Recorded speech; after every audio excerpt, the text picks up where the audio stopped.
Snowflake and SafeSpace are the twins, and their names are very similar to screen time. It's this idea that these are terms that get thrown around on the internet that they don't see as derogatory, to take those words and kind of wear them as badges of honor. SafeSpace is kind of a big, burly, sort of stereotypical jock. He can create force fields, but he can only trigger them if he's protecting somebody else. Snowflake is non-binary and goes by they, them. Snowflake has the power to generate individual crystallized snowflake-shaped shurikens. The connotations of the word snowflake in our culture right now are something fragile. And this is a character who is turning it into something sharp. Snowflake is the person who has the more offensive power, and SafeSpace is the person who has the more defensive power. The idea was that they would mirror each other and complement each other. You went full retard, man. Never go full retard. Hello, and welcome back to another episode of Never Go Full Retard. And today, we're going to be talking about an entire studio instead of just one person this time. As I'm sure many of you know, because it's been going all over the place, Marvel decided to make a new addition to the New Warriors series, and holy shit did they manage to botch it up in the most epic way possible. Actually, I shouldn't be saying epic, more just sad and pathetic. So, in the New Warriors, we get some brand new superheroes Here. So the first character that we're introduced to is Trailblazer. She's a group home and foster kid who is volunteering at a senior center when this mysterious threat shows up and Night Thrasher runs to the rescue. And because she helps him, she ends up in the crosshairs of this new outlawed law. And she inherited from her grandfather a magic backpack of divine origin. We picked the name Trailblazer because she's somebody who charges into action. She knows that she can do some good with this, mysterious gift that she's been given.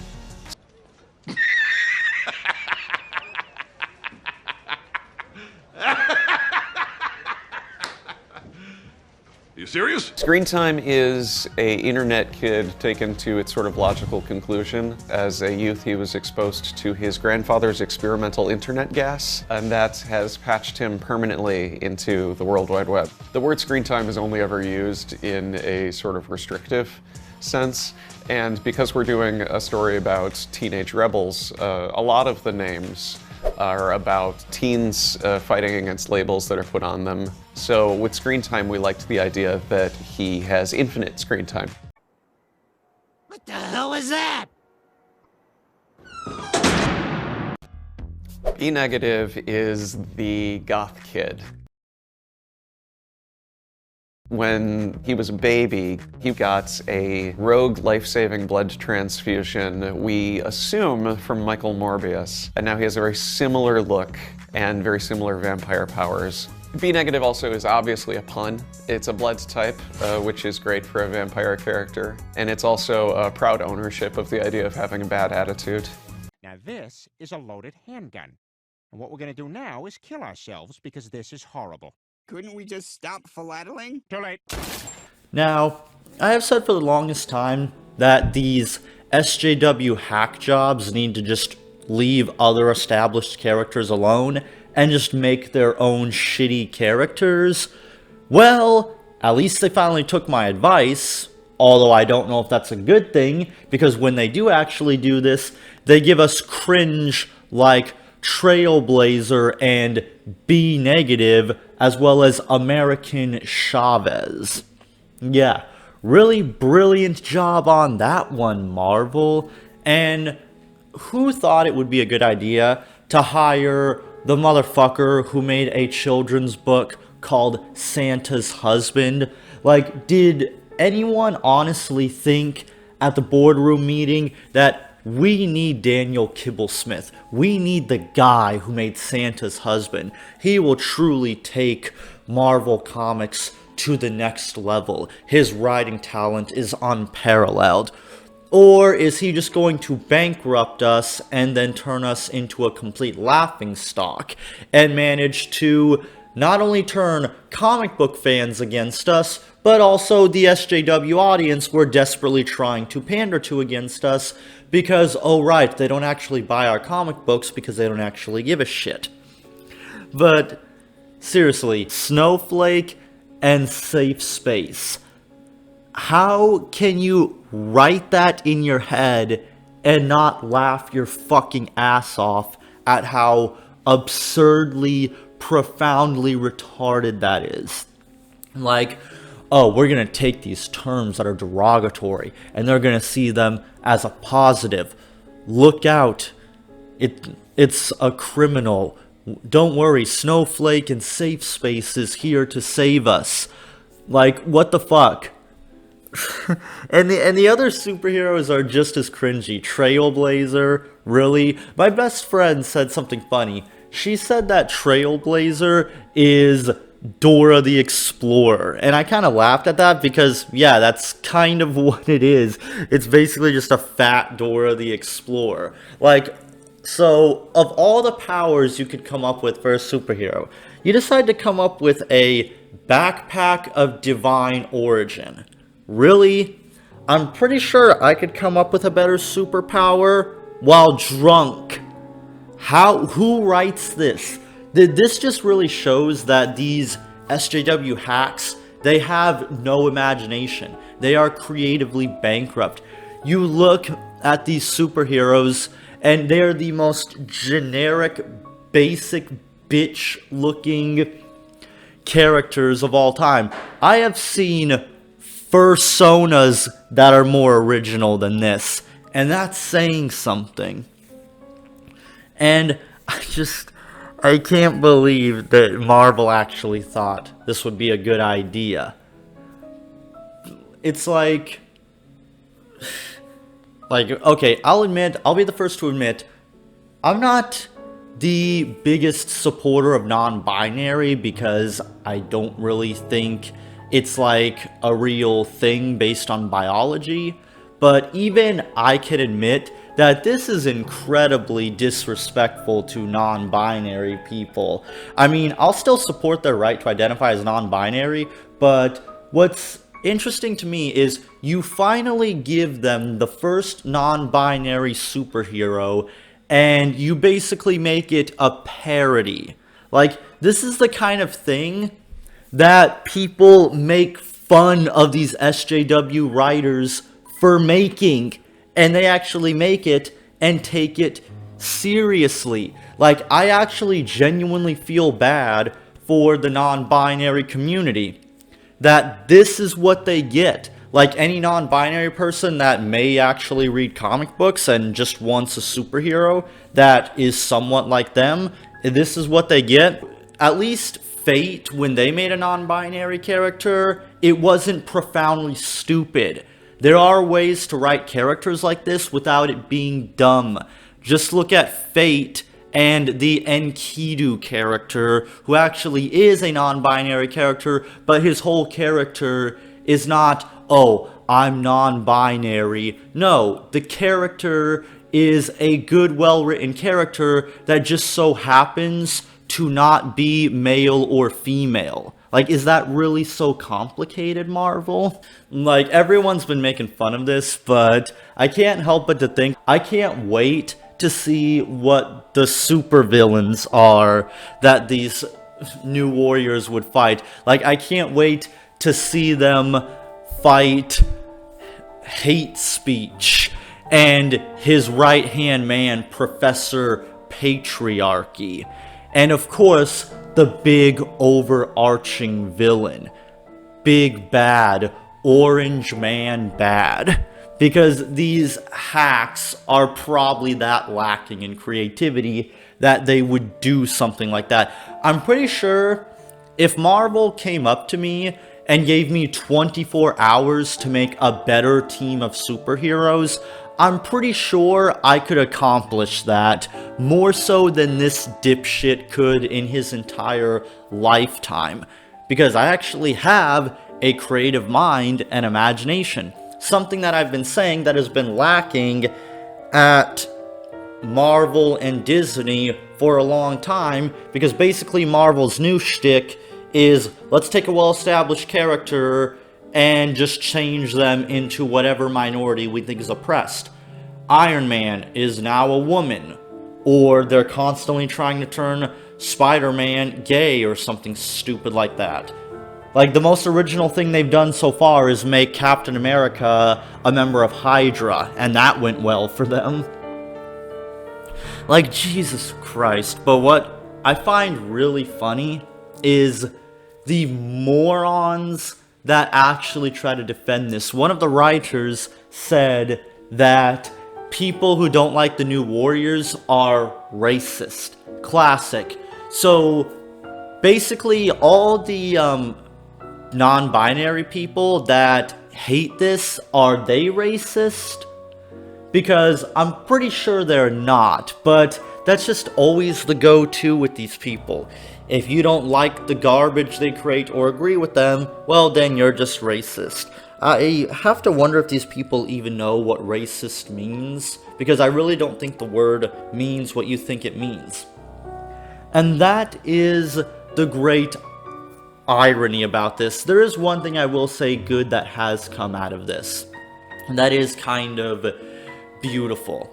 Marvel managed to bring us all together and help us all put aside our differences and find some common ground in hating Marvel Studios for this god-awful idea. And to think that back in the day, the worst superheroes of all time was Squirrel Girl, Doorman, Ice Cream, and Arm Fall Off Boy. Nope, here comes Daniel Kibblesmith to say, hold my beer, I could make the worst superheroes of all fucking time. Oh my god, this is just way too funny. Like, this is basically parody. Like, if this was a satire of social justice warrior nonsense, then it would be glorious. But that's not what this is, and they're taking it seriously. Like, could you just imagine if Disney later down the line tries to say, oh no, this is a parody comic and we intended that the whole time, in a sad attempt to try to save their stocks because, you know, the comic book industry is about to go down the fucking shitter. Like, Jesus Christ. I can't with this. It's way too fucking hilarious. Like, I actually feel so bad that a small part of me wants to make a non-binary character for one of the many scripts I work on for animes I want to create, just to give the non-binary people out there a character that they can like. Also, just to spite Marvel Studios. Because, look, while some of this may be cringy, it's not impossible to make characters that are non-binary or transgender and make them interesting. It can be done, and it's not impossible. But I guess when you look at these geniuses that they keep hiring at Marvel, no, they think you have to make the entire character their identity because they think this stuff equals character traits. They think gender identity equals character and personality traits. Well, I got news for you, Marvel. That's not how it works. In order to make a character that people actually care about, you need to actually write a compelling, interesting, flawed character. But I guess that's just too much to ask. Now, isn't it? Then again, this is the same company that hires people strictly for their identity, so I guess you get what you pay for. And if this doesn't destroy the entire comic book industry, I'll be surprised if it somehow manages to survive past this. Because apparently, the manga industry is actually destroying the comic book industry, and I can't imagine why. It's not like Japan has been making interesting, compelling manga versus the West, which is making shit that is just obsessed with identity fucking politics. Like, here's the thing. In a script I'm working on for an anime, there's a character that is a trap. However, his whole character is not just, I'm a trap. He is a compelling, interesting character with a lot of depth and tragedy to him that just so happens to be a trap. Like, look, Marvel, you can have gay superheroes, black superheroes, Mexican superheroes, non-binary superheroes, whatever.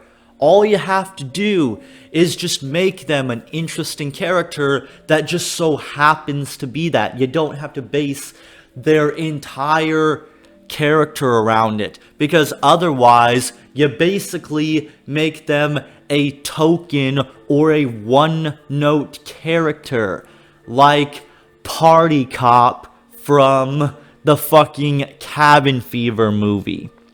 That's basically what this is. Holy fucking shit, this is just so bad. And the more and more that comes out about this, the more hilarious it gets. Because now we have Marvel writers basically telling fans to fuck off, but then start begging for work. You know, that's something I've never understood about these dipshits that work at Marvel. Why is it that you think you can trash your customer base and then expect to be given a fucking job for it? Like, I'm pretty sure if I went to work for a grocery store and I told all the customers to fuck off, how long do you think I would last before I am fired? Like, do these morons not realize that the people they're telling to fuck off are the people who give them money? If you tell your fans to fuck off, they're not going to give you money. I struggle to comprehend how these people function. Like, it never made sense to me. Rather, it's Lucasfilm, Disney, or Marvel Studios. You always got these smug, arrogant motherfuckers that think they know better than us, that go around telling us to fuck off. We're toxic fans, we're racist, and then they end up being shocked when their comic books fail or they get fucking fired. Seriously, Marvel, you need to start firing some people. And by that, I mean fire fucking everyone. Because most of your writers are complete hack jobs. But I wouldn't hold your breath, because chances are, knowing Marvel, they're just going to double down on this and find a way to create something even cringier. Well, Marvel, I look forward to the release of Hate Speech and Professor Patriarchy. I'm sure they will be the next Thanos. Also, one last thing, Marvel. Can you stop with Captain Marvel? Nobody likes her, and Brie Larson is an unlikable bitch. Nobody wants to see Captain Marvel as the leader in the next Avenger movies. Just fuck off with Captain Marvel, maybe kill her off, or just stop making movies about her, because nobody actually gives a shit about her. Okay? Okay. Well, let me know what you guys think in the comments below about this new Warriors situation. And if you haven't done so already, I would recommend going to the trailer for this new comic and downvoting and leaving a comment, because we should all just enjoy this and really take the piss out of Marvel, because this is comedy gold, and a quick look at the comment section will result in many, many laughs. But I'll see you guys around next time for the next individual or company that decides to go full retard.